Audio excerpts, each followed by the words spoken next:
Hello guys, स्वागत आहे तुमचं माझ्या नवीन एका अशा मिनी ब्लॉगमध्ये. तर लास्ट व्हिडिओमध्ये मी म्हटलं होतं की आम्ही माथेरानमध्ये आहोत. तर हा माथेरानचा थर्ड ब्लॉग आहे आणि हा लास्ट असणार आहे, त्याच्यामुळे नक्की बघा आणि खूप सारं प्रेम द्या माझ्या या ब्लॉगसाठी. तर मग आज आम्ही माथेरानमध्ये, हा आमचा शेवटचा डे होता, तर आज आम्ही इथून निघणार होतो, त्याच तयारीत होतो. तर मग मी म्हटलं चला रूमचा थोडासा व्ह्यू घेऊ, कारण मी रूमचा व्हिडिओच घेतलेला नव्हता. मग इथे थोडासा व्हिडिओ काढला आणि खरं सांगू रूम पण तिथे एक नंबर रूम होती. म्हणजे हां, रेंट पण जास्त होता, पण मग त्या मानाने ठीक आहे. रूममध्ये सुविधा वगैरे सगळं, आणि आम्ही कंप्लीट एकच नाही 3 दिवस तिथे स्टे केलेला.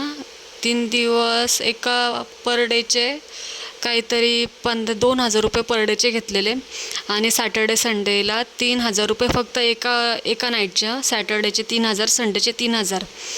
आणि इतर दिवशी जर तुम्ही गेलात तर ठीक आहे, 1,500 किंवा 2,000मध्ये तुमचं होऊन जाईल ॲडजस्ट. पण सॅटर्डे संडे तिथे रेट खूप आहेत. आणि मग त्याच्यानंतर आम्ही तिथून निघालो, आणि मग येता येता असं, आणि आम्ही ज्या दिवशी तिथून निघणार ना त्याच दिवशी मस्त तिथं असं व्ह्यू एकदम मस्त झालेला, धुकं पाऊस वगैरे एक नंबर.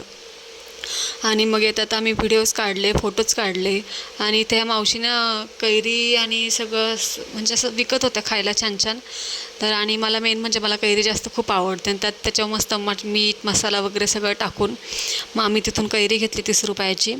आणि मग कैरी खात खात एन्जॉय करत आम्ही बाहेर आलो. म्हणजे जिथून आम्हाला गाडी करून स्टेशनला जायचं होतं तिथपर्यंत.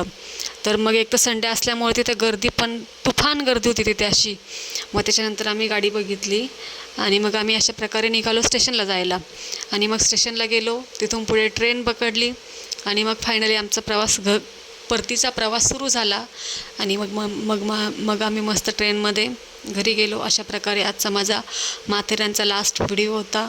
सो आवडल्यास नक्की लाईक करा, शेअर करा, कमेंट्स करा. बाय.